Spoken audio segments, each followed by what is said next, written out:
करीब 13 दिन होने को आए और इस देश के सबसे होनहार खिलाड़ी जो इस देश के लिए पदक जीत कर लाते हैं, दिल्ली की सड़कों पर बैठकर प्रदर्शन कर रहे हैं न्याय की आस में। पर आस उन्होंने किससे लगाई है? उस सरकार से जिसके अंदर की नैतिकता और मर्यादा पूरी तरह से मर चुकी है। असलियत तो यह है कि कल शाम को जो जंतर मंतर पर खिलाड़ियों के साथ हुआ वो भयावह है। अमित शाह की दिल्ली पुलिस ने खिलाड़ियों के साथ बदसलूकी करी, महिला खिलाड़ियों को गंदी गंदी गालियां दी गई, वहां पर हाथापाई की गई, लाठियां चलाई गई। ये सब किसके इशारे पर हो रहा है? ये सवाल उठता है। लेकिन उससे पहले एक बात कहनी जरूरी है कि गंभीर आक्षेपों से घिरे भाजपा के बाहुबली सांसद ब्रजभूषण शरण सिंह ने साफ तौर से यह कह दिया है, जब प्रधानमंत्री नरेंद्र मोदी या गृह मंत्री अमित शाह कह देंगे मैं तुरंत इस्तीफा दे दूंगा। तो आज सवाल यह है कि प्रधानमंत्री किस चीज का इंतजार कर रहे हैं, कौन से मुहूर्त का इंतजार कर रहे हैं? क्योंकि उनको तो यह सब बातें 2021 से पता है, क्योंकि विनेश फोगट ने, जिनको वो घर की लड़की कहते हैं, उसने जाके खुद इनको बताई है। और अब ये भयावह स्थिति देखकर भी आप चुप बने बैठे रहिएगा मोदी जी? आज सवाल इस बात का है, आज सवाल इस बात का है कि क्या आप अपनी चुप्पी तोड़िएगा? और किस मुंह से आप कर्नाटका आकर यहां पर नारी शक्ति की बात करते हैं जब देश की बेटियों के साथ बदसलूकी हो रही है? लेकिन इस पूरे प्रकरण में बहुत सारे चेहरे बेनकाब हुए। मैं पहली बात करना चाहती हूं इस देश के गृह मंत्री अमित शाह की। अमित शाह की दिल्ली पुलिस की असलियत यह है कि उन्होंने एफआईआर ही लॉन्च नहीं करी तब तक जब तक सुप्रीम कोर्ट ने निर्देश नहीं दिया। और अब अमित शाह की ही दिल्ली पुलिस ने कल महिला खिलाड़ियों के साथ और अन्य वहां पर खिलाड़ियों के साथ बदसलूकी करी है, बदतमीजी करी है और उनके साथ अन्याय किया है। अमित शाह जी, आपका चेहरा बेनकाब होता हुआ पूरा देश देख रहा है। दूसरी बात तो मोदी जी की करनी ही पड़ेगी, क्योंकि जो आरोपी है वो कह रहा है मोदी जी कहे तो मैं इस्तीफा दे दूंगा। लेकिन मोदी जी पता नहीं किस चीज का इंतजार कर रहे हैं। मोदी जी को तो 2021 से पता था कि ऐसा कुछ है, पता नहीं किस बात का इंतजार कर रहे हैं। जब मेडल जीत कर ये खिलाड़ी लाएंगे तो लपक लपक के फोटो खिंचाने में सबसे आगे मोदी जी रहते हैं। श्रेय भी इस बात का ले लेते हैं, विनेश को अपने घर की बेटी भी कह देते हैं, लेकिन जब वो बेटी सड़कों पर बैठी है तो एक शब्द नहीं बोलेंगे। तीसरा चेहरा बेनकाब होता है इस देश के खेल कूद मंत्री का, अनुराग ठाकुर का।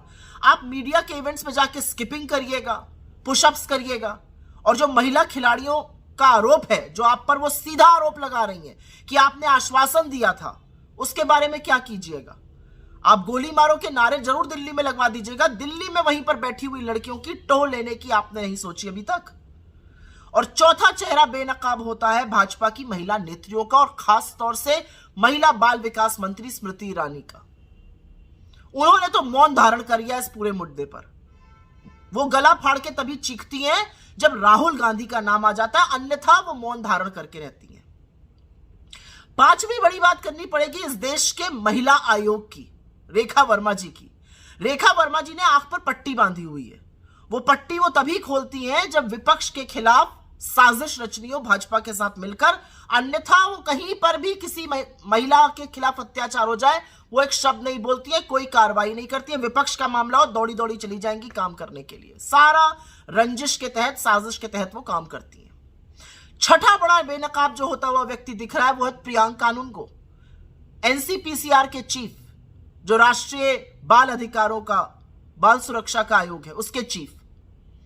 वो तो भक्ति में ऐसे तल्लीन है कि बेचारे के पास वक्त ही नहीं है कि पॉक्सो जैसा गंभीर आरोप जब लगा है तो उसका संज्ञान ले ले, उस पर कार्रवाई कर दे। लेकिन अभी विपक्ष का नाम आ जाने दीजिए, राहुल गांधी जी का नाम कहीं पर आ जाए, अगर उनसे कुछ बच्चे मिलने चले आए तुरंत चिट्ठियां लिखने लगते हैं चुनाव आयोग को। सातवां बड़ा बेनकाब, और इससे मुझे थोड़ा दुख होता है, वो बड़े बड़े खिलाड़ी, वो नामी गिरामी सितारे हैं जो बड़े मुखरित होते थे, जो खूब बोलते थे। उसमें से कुछ हैं जिनका ओहदा बढ़ गया, जिनकी रिस्पेक्ट बढ़ गई, चाहे वो नीरज चोपड़ा हो या अन्य कोई भी जो इन खिलाड़ियों के समर्थन में मैदान में उतरा है बिना परवाह किए। और कुछ ऐसे हैं सितारे जो बहुत धूमिल हो गए अपने चुप रहने से और अपने अनर्गल बयानबाजी से। जो हक के लिए लड़ रहे हैं उनको बवाल मचाने को कहा जा रहा है। आठवां तो मीडिया की बात करनी ही पड़ेगी।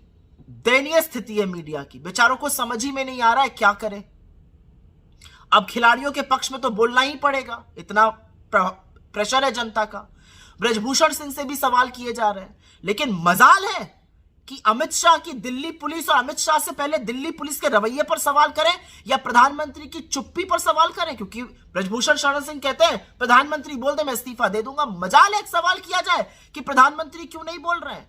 हर बार संरक्षण आरोपी को ही क्यों देते हैं प्रधानमंत्री और गृह मंत्री, वो सवाल नहीं कर सकते। लेकिन असलियत यह है कि अब जो गेंद है ना वो ब्रजभूषण शरण सिंह ने आपके पाले में डाल दी है मोदी जी, ये कहकर कि जब आप कहिएगा या गृह मंत्री कहेंगे तो वो रिजाइन कर देंगे।